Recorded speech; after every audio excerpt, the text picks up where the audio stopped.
Leader Kevin McCarthy, who's here with a reaction to my open and much more. All right, Congressman, thanks so much for being here.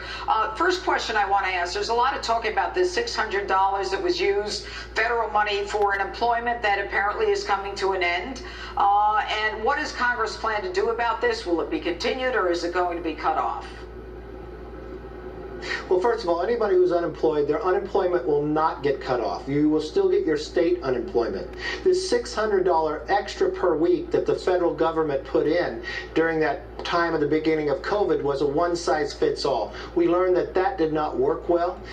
It hurt small businesses and others. So I think we'll have an adjustment to that to reflect within the state that you live, that you cannot make more on unemployment than you make working. We want to create that incentive to protect you, but also give the incentive to work.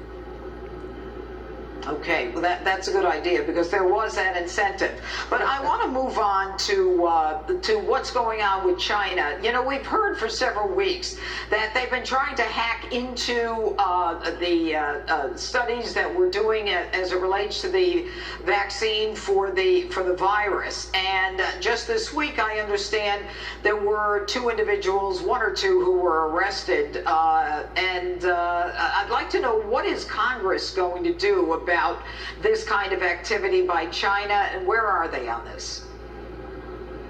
Well, the Democrats who control Congress are doing the exact same thing they're doing in Portland, Chicago, and New York. They're doing nothing. So if you want to feel safe and secure, you want to have a change not only in Congress, but across this country. Because what you're finding today is not only did China lie to the world about this virus, here we are as Americans using the ingenuity, the innovative spirit to solve this problem. We're coming on vaccines very soon and therapeutics. The president has done an amazing job with this. Now we're finding China is trying to hack into these companies. So I produced a bill that would sanction anybody who is doing that because it slows the process down. It came to the floor, and you know what happened? The Democrats voted against it. Not only did they vote against it, the chairman of Armed Services said it's not China's fault with this virus. Then you watched that Adam Schiff said it's not China's fault. Then you've watched the own Speaker of the House, Nancy Pelosi, hold bills up to hold China accountable to not bring them to the floor. The Democrats have a China problem. I don't know what China, the Communist Party, has on the Democrats, but it's being very effective that they're holding back any accountability to China and ability for us to go in, not only to punish them for the virus, but they're actually slowing the process down for a vaccine that they won't punish individuals when they want to hack into it. Well, is it that they think that because Donald Trump, the president, is going after China, that they don't want to do anything that will appear to be, you know, supportive of what the president is doing? Exactly right. They're playing politics with not only lives of Americans, but lives of anybody across the world.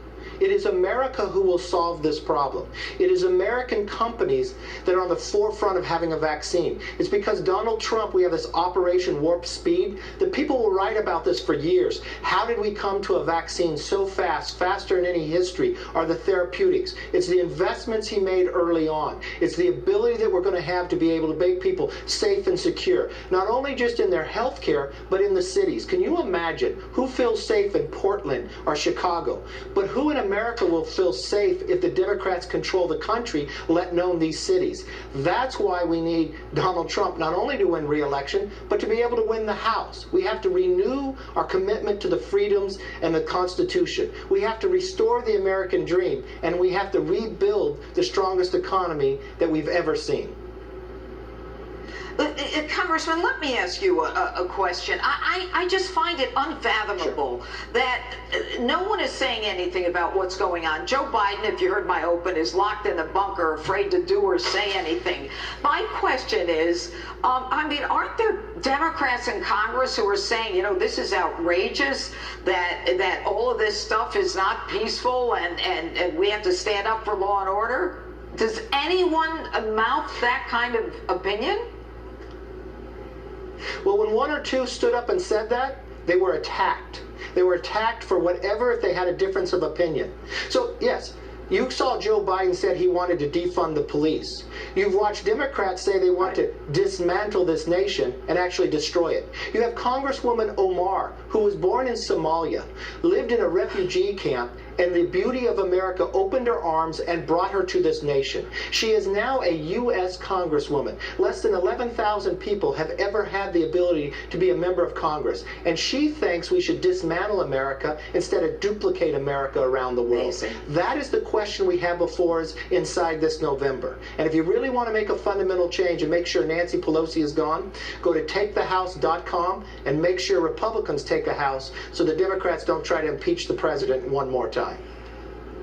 Yep, all right. And there's only 100 days to get on board. Congressman Kevin McCarthy, thanks so much for being with us tonight.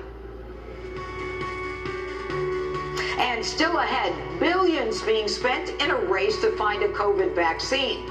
But is a vaccine the answer, and will it be safe?